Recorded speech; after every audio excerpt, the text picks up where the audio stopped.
I was listening to your 73-minute broadcast from your internet site, and you'd mentioned about the idea of God's days, as he mentions, one day after the other. In Christian faith, or I've always held on to it being one 24-hour day after the other, and you described the idea of one day being significantly longer, just as we're talking now. And you'd mentioned about the Hebrew terms, which I've never seen the Hebrew Bible or don't know any Hebrew per se, but you've made me really curious in terms of what is the term and how is it that that this actually fits with the verbiage of the original Hebrew scripture, so that it'll help me to go, oh, okay. And I'm not tense about it. Actually, I'm quite relaxed because of the fact you're putting together brilliant science, and I've got that kind of background, not brilliant scientist, but I've got strength in this area. And so I look forward to helping me understand better about the scriptural verbiage that makes that day be as long as obviously it must be. Sure. Well, I'm going to give you a brief answer, but if you want the long answer, it's in this book, A Matter of Days. It was released just this past June. And I wrote the book with the intent of trying to bring some resolution to this debate within the Christian church. Are the days in Genesis 1 24-hour periods or long periods of time?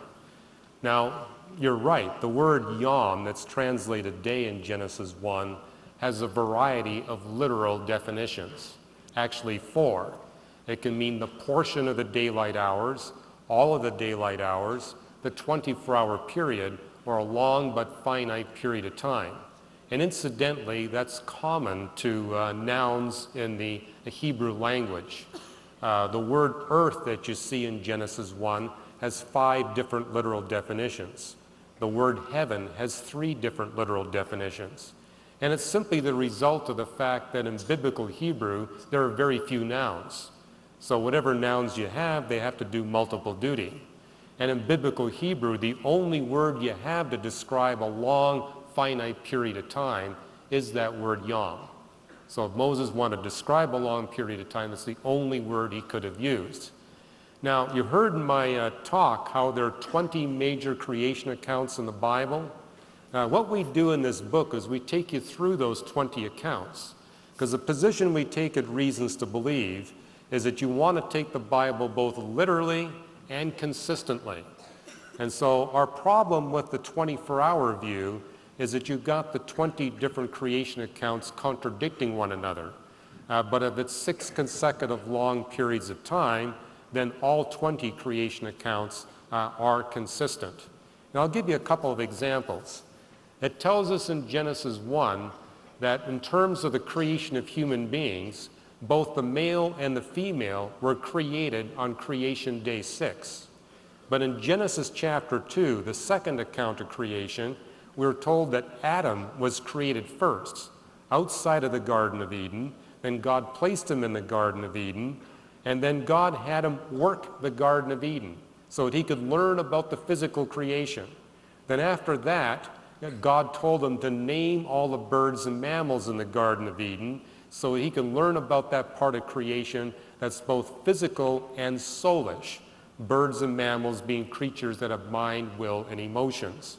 Then God put Adam to sleep, took a biopsy from his side, allowed him to recover from the operation, and he woke up and was introduced to a brand new creature that, like him, was body, soul, and spirit.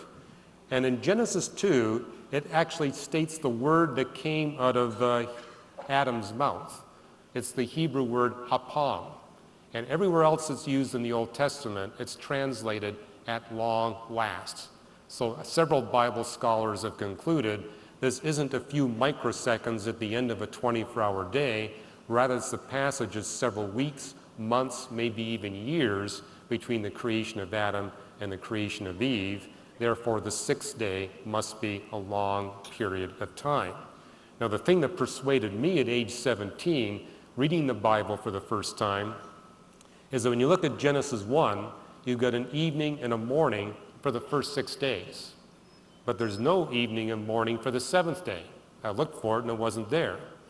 Well, the evening and morning minimally would be bracketing the beginning and the ending of each creation day. So it told me day 7, though it had a beginning, had not yet finished. And it's that period of time when God rests from his work of creation. And when I read Genesis 1 at age 17, for me it answered the enigma of the fossil record. When we look before humanity, we see an abundance of scientific evidence for speciation. But after humanity, we don't see any. Well, for 6 days God creates.